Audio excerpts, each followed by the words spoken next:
Good morning, everybody. Welcome. Thanks for joining us. I'm Chris Worden. I'm Andy Jones-Wilkins. And we are here to talk about the Pass Mountain 25K that took place this weekend here in Mesa, Arizona, as part of the Sonoran Desert Cup. And I wasn't able to make it out there this weekend, but from what I hear, there was a whole lot going on. Yeah, it sounds like it was a great race. I didn't have a chance to make it out there either, but it was a hotly contested race, beautiful weather, not nearly as hot as Cave Creek Thriller, and it sounds like everybody had a great time. Yeah, no course records were set, but the women's race did come very close to setting one, and I guess we can just jump right into it. A name that you're very familiar with came away with the win on the women's side. Well, yeah, as we talked about in the preview show, a few days before the race, Elsa McDonald's name popped up in the entry list, and we thought, wow, and Elsa has spent some time down here. She comes down from Canada most years, and sure enough, she jumped in and won the race in 2:01:06, just a little bit off the course record. Yeah, of course, finishing second was local Aravaipa racing team member Megan Kupris. And one of the things that we did talk about leading up to this race is that I had spoken with Megan, and she knew that Elsa was going to be running the race. And I think that in Megan's case, she was actually super excited to have somebody of Elsa's caliber in the field to push her to her limit. And from what I understand, she absolutely did push Megan to her limit. Yeah, it looks like, by the end of it, it was about a 3.5-minute gap between Elsa and Megan. But great race for Megan, and solidified her spot. And we'll talk about the overall standings in a bit, but solidified her spot at the top of the women's standings in the Sonoran Desert Cup, at least after two races. Yeah, no shame in finishing second to Elsa McDonald there. And then in third, a woman who did not participate in the first race, Marcy Witzkak from Corvallis, Oregon. And in fourth place, Brittany Lump, just a few minutes behind Marcy. Yeah, Brittany finished third at the Cave Creek Thriller 24K, and coming back with another impressive finish here definitely puts her in position, a firm footing on the point standings for the Sonoran Desert Cup. We expect to see her a damn good run for sure. And I think something that's interesting about this cup is, as you know, we've got the McDowell Mountain Frenzy coming up in a month or so, or less than a month, which will be the third race. But as I think we've talked about before, two of the three races are what counts in the standings. So there were several people who participated in Cave Creek and didn't participate in this one, who may come back for McDowell and pop themselves into the standings. So absolutely. I know Jen Stamp out of Scottsdale, Lori Stillwell out of Mesa, and Katie Boglitz finishing 5, 6, 7, getting those valuable points for the Sonoran Desert Cup. Amy Anderson finishing 8, Diana Sigrist finishing 9th. Diana was actually in the top 10 at Cave Creek Thriller as well. Yep. So she squeezes into that podium spot after two events. Absolutely. Yep. And rounding out our top 10 was Brittany Watras out of Anaheim, California. So congratulations to the top 10 women at Pass Mountain. We'll see if we can figure out over the next few weeks which ones are going to be joining us at our next race, McDowell Mountain Frenzy. And we'll talk about that in a little bit as well, because we've got some big news about that. Yeah, I'd be curious to know if Elsa is down here for a couple of months, and if she's just going to jump into all these races, or if this is kind of a one-shot deal for her. It's interesting because such a decorated ultra runner coming down, running some shorter distance stuff, maybe working on some speed this time of year.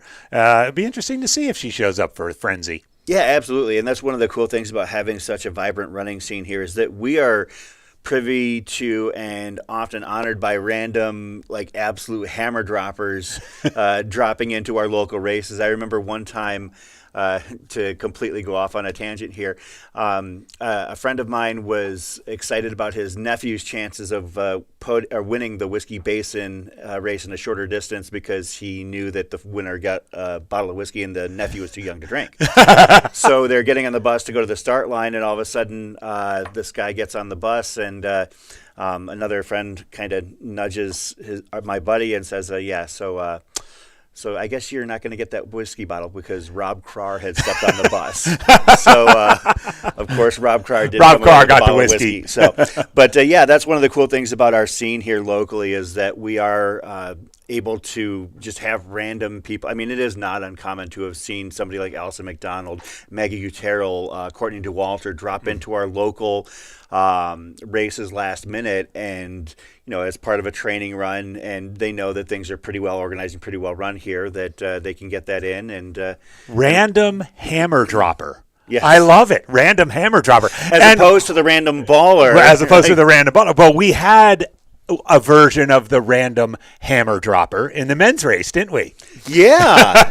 No, that was, I would say that would be, that would be a random ball. I think random hammer drop would be like somebody who is like a big time player who comes in, whereas the random baller, shout out to Finn and Brett, is the person we don't know about. Oh, good point. Good point. So maybe Matthew Walker, who won the men's race in 1:47.44, is a random baller. Yeah, 25 years old from Rhode Island, and we owe him won an this apology. thing. Yeah, we do owe him an apology. Okay, so as I was going through my research, Matthew had one significant result of note lately, and it was a half marathon in Malibu. And of course, we mentioned that his ultra sign up showed he was from Rhode Island. So I'm going to point the finger at you here.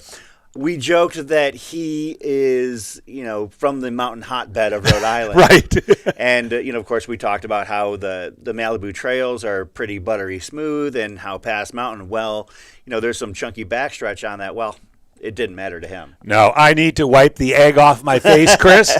Matthew Walker, I owe you a huge apology. You ran a great race. I had a chance to just chat briefly with Julian Kuyu, who ended up getting third, and he was like, that guy came out of nowhere. So I think there was a little bit of a feeling of kind of, who is this guy?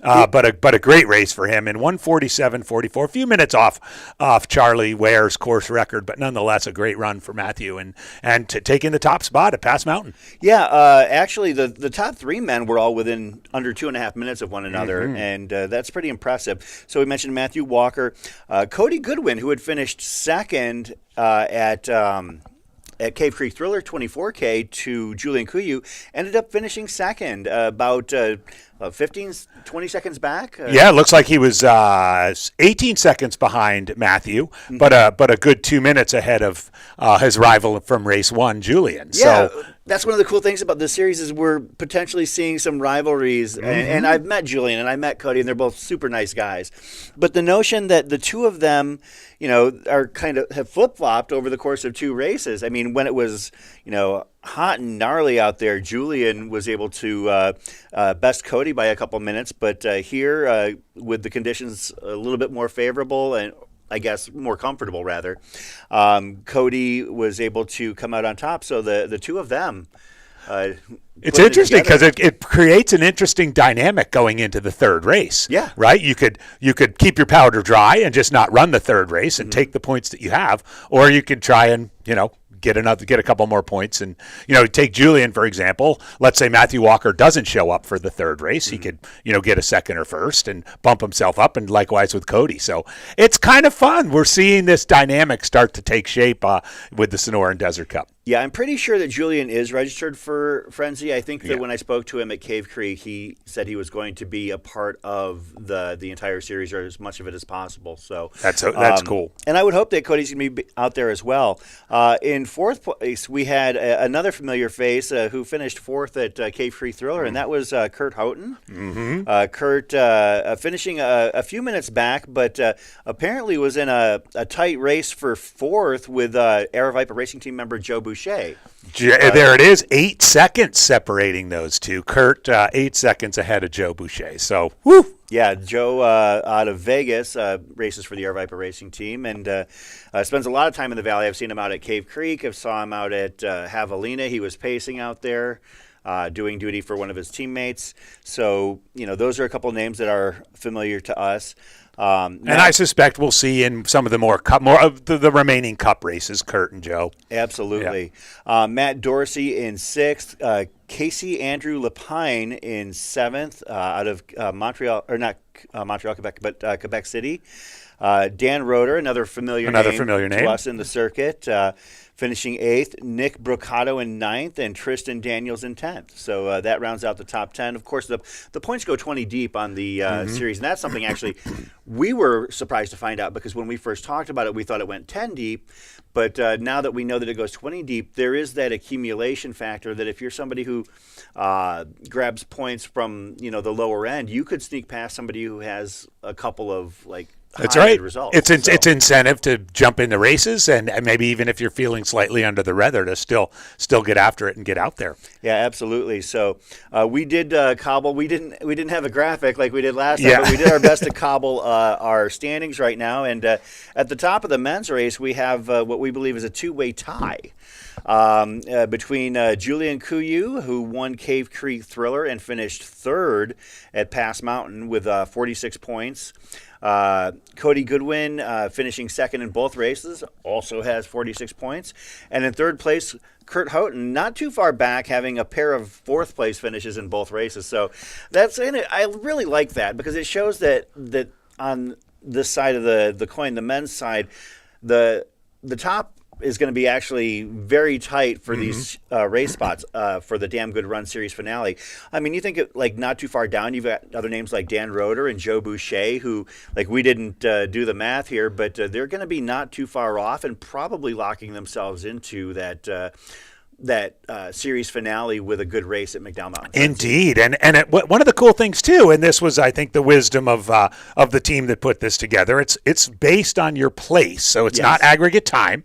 Based on your place, and there are 2-point spreads from places 1 through 10, and then 1-point spreads from places 11 through 20. So with Julian getting 25 with the win and 21 with the third, and Cody getting 2 seconds, 23 and 23, boom, they're tied. Yeah, and I like that too, because what it does is it enables you, if it's on placement, I guess, that some of these races are wildly different than others. And I know, for instance, coming up later this season, they've got an absolute brutal race at Mesquite Canyon, where they'll be heading up the Goat Camp trail in the white tanks. And I did that race last year, and it just absolutely tore me to shreds.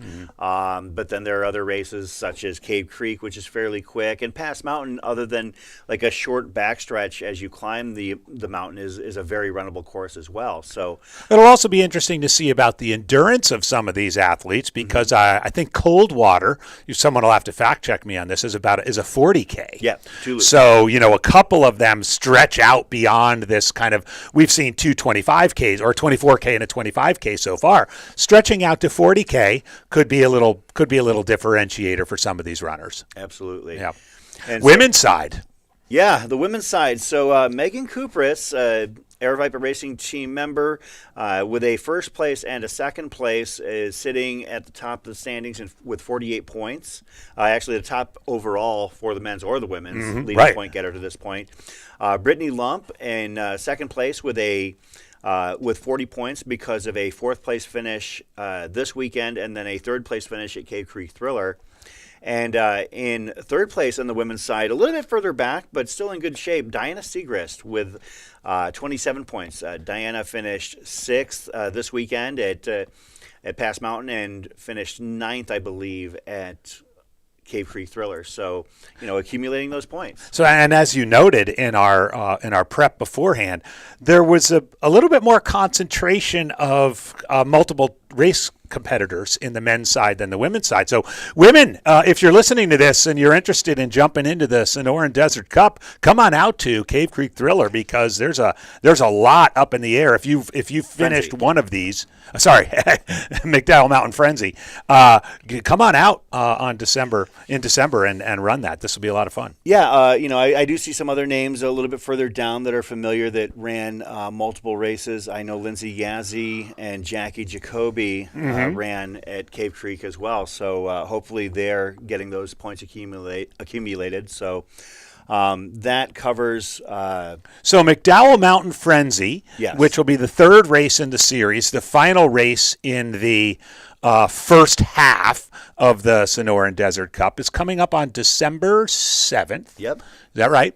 And we're going to have some fun out there. Yeah, so we got the heads up, and as I'm sure if you look at the Mountain Outpost YouTube page, you can see that there is a slug ready to go for a live stream of the McDowell Mountain Frenzy 25K, which is going to be pretty fascinating because all that means is a couple things. Number one, I'm not going to run the 5-miler like I normally do because I'll be busy here in the studio.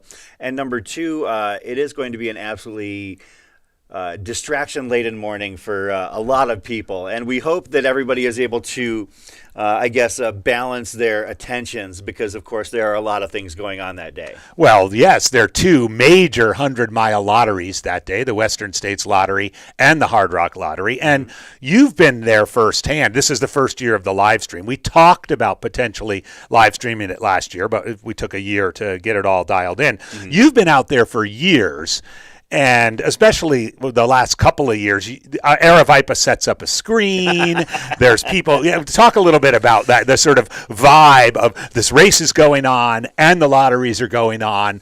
There's just a lot going on. Yeah, so I would say it was probably 2017 or 2018 or so where 2017 was my first year in any lottery, in the Western States Lottery, and so I was following it on my phone, and then 2018 and 19, I know I had graduated to having my laptop out there, and we would sit in the beer garden post-race, and we're like watching to see if anybody got pulled, and there were times that back then that people would get pulled while they were actually out racing a distance at the McDowell Mountain Frenzy, which was super cool. Yeah. And in most cases, they knew and they'd heard about it, and their phone was just going off like crazy, which is cool. But in recent years, we've really leveled things up. And I think it was 2021 was the first time we actually connected my laptop to a TV out there. Uh-huh. And so we actually were broadcasting it, and so we had that and the Hard Rock Lotteries going on. And then in 2022, I think we did the same thing. But then 2023, we completely it was actually kind of ridiculous to see for the first time. It was awesome. So Jamil decided that, we're just going to go all out for this watch party. Okay, let me step back. So 2022 was the first time we actually recognized people who were on the course with a little commemorative hat, for as they got picked. So if they finished, they got picked, they would get a little. So Aravaipa did a little baseball cap, a little trucker cap that said "Headed to Hard Rock" or "See you at States." Nice. So 2023, Jamil brought the big screen out there, like the big, like multi-panel display that if you've been to some of our events, you'll see it's been out at Western States, it's been out at Hard Rock, it's been at Javelina. There's actually like a couple of watch areas, which I absolutely love. Like to walk through Javelina and to see people like transfixed on the TV watching the race while they're out there is really a special thing. It's proud to be a part of it. But yeah, so last year we were literally having a watch party out there with a full-blown audience area where people could watch. And yeah, we had people that were picked out there that were racing, and it is really cool. Whether they know or whether they not, a lot of times people get really emotional. I mean, Angela Feldman a couple of years ago when she came in and race director. And then Noel last year. Noel Kingston. Yeah, it's a great moment. Nick Curry was picked for Hard Rock a couple of years ago when he was running the 50K. He was actually racing Chris Myers like in a knockdown drag out affair, and then he got done. They're like, oh, by the way, here's a hat. Well, an interesting intrigue this year because our very own Jamil Curry has 128 tickets in the Western States Lottery this year. Yeah, Jamil is so funny. Actually, what's cool, if I remember correctly, now I could be misremembering it, but so I was standing next to Jamil last year during the lottery, and he got picked for Hard Rock, and he was actually like holding the hats, or like the commemorative hats. He's like, oh. I guess. So it was actually a kind of a funny moment because, Jamil had just been in Hard Rock, at this point now 6 times, I believe. But yeah, that's one of the cool things about this McDowell Mountain Frenzy atmosphere. And I'll admit, I'm a little bit worried about being distracted because I am in the lottery with my own allotment of tickets. So I'm going to focus on the race as best I can, but there will be something in the back of my head. It'll be a festive atmosphere out there in person, and certainly a festive atmosphere on the live stream as well. So tune into that. We will have a preview show a few days before McDowell Mountain Frenzy, probably with a little bit more detail about how the live stream is going to work, but we're excited about that. We'll be doing just the 25K. We know there's lots of distances going on out there, and we might have some cameras on some other folks. But the focus again will be on that 25K race for McDowell Mountain Frenzy, the third and final in the fall series of the Sonoran Desert Cup. Yeah, that race, the broadcast, I believe, will be starting at 7:30. The race itself starts at 7:45. Of course, if you're interested in running the race, you can register at aravaiparunning.com. Plenty of race spaces available. McDowell Mountain Frenzy does bring across all distances in excess of 500 runners. So it's a pretty big event. It's not as big as another event we just had out there, but in Haviland 100. But you've got several hundred people out there. Mm-hmm. It actually is kind of fun for those who are coming out there from having run Javelina, because it's at the parking lot where everybody was parking, whereas like a lot of times now the overflow parking is Javelina headquarters lot, so it's a little bit backwards. But and you get to see some of the trails that Javelina's on, but a lot of the new and different trails that are out there at McDowell as well. I would say that 80% or more is actually different trails. On different trails, yeah. And I think that covers the Pass Mountain and the McDowell Mountain Frenzy items. And I think to wrap things up, we talked about this, and thanks to Matt Feldake for giving us the green light to talk about this. And in the Aravaipa running community, we are a pretty tight-knit group for being such a large, vibrant running community. And sadly, we lost somebody who is very near and dear to our hearts, and somebody who was involved in a lot of the live streams. Did a lot of filming, occasionally was on camera, and just genuinely a great guy. And so we wanted to take a few moments to recognize and appreciate our friend Rob Martin, who passed away this past Saturday at the age of 54. Yeah, thanks, Chris, and thanks, Matt, as well, for giving us the green light for this. Rob was a fixture in the Aravaipa community on the live streams as one of the group run leaders of the Wednesday evening group runs, leading the fun group, really doing it with his classic sort of fun and creative and just all around good guyness. Known for these incredible calf muscles. He came to trail and ultra running. He actually ran his first Aravaipa race at Pass Mountain in 2021, I believe. Yep, he ran the 10K out there. He ran the 10K.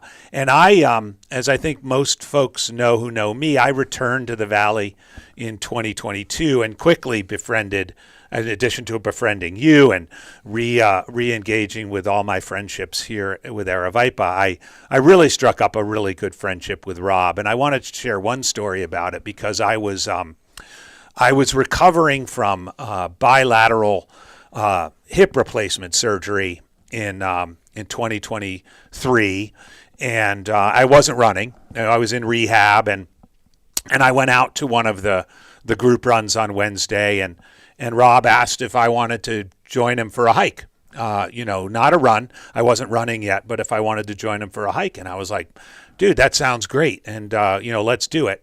And so Rob said, well, let's meet out at the Pima Dynamite Trailhead out in the Sonoran McDowell Preserve, and we'll drop a car and we'll go up to Brown's Ranch and we'll go on a hike. And it was one of those moments, two middle-aged guys.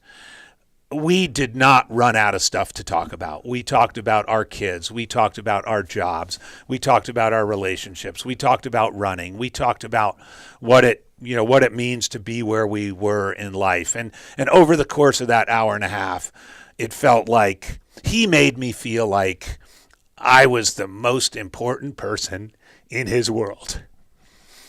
And I have to think he did that for most people he came in touch with. Whether you were on a run or a hike or just shuttling a vehicle with him, having him be on the live stream, he just made you feel like you were the most important thing for him in that moment. Even down to, Chris, that day we went to visit him. We had a chance to visit with him in the hospital a few days before he passed, and he made us feel that way.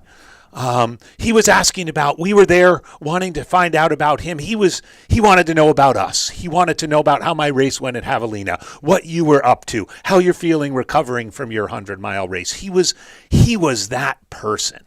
And that's a spirit and a quality that you just don't see every day. Yeah, no, I mentioned before we went on the air that I didn't really have a lot to say, and mainly it's because it's still hard to talk about.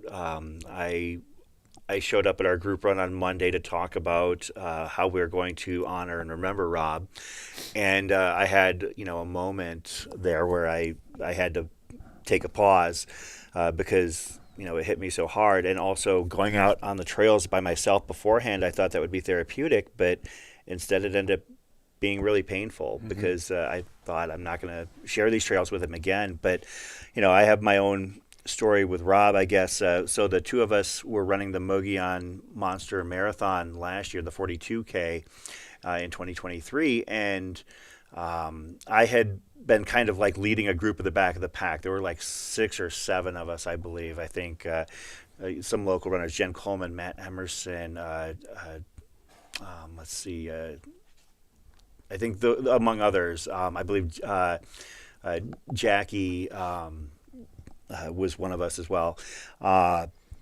But he was kind of bringing up the rear of that back of the pack, and and so I got up to the top of the last major climb in the first part of the race, and I'm just completely cooked. Mm-hmm. And so I'm just walking down the road pretty slowly, and all of a sudden, like, I see Rob coming up behind me, and so, I'm like, all right, well, I'll see if I can keep pace with Rob. And we're running down the road, like not running, we're probably hiking at about a 15-minute mile pace, but a brisk hike. And after about a mile or so, I tell him, I said, thanks for keeping me honest and setting this pace here. Otherwise, I'd be out here all day. And he said, well, I'm not setting the pace. And I said, well, I'm not setting. And I said, well, we're moving pretty good. And he's like, well, then let's just keep going. So, and Rob was just that kind of guy who,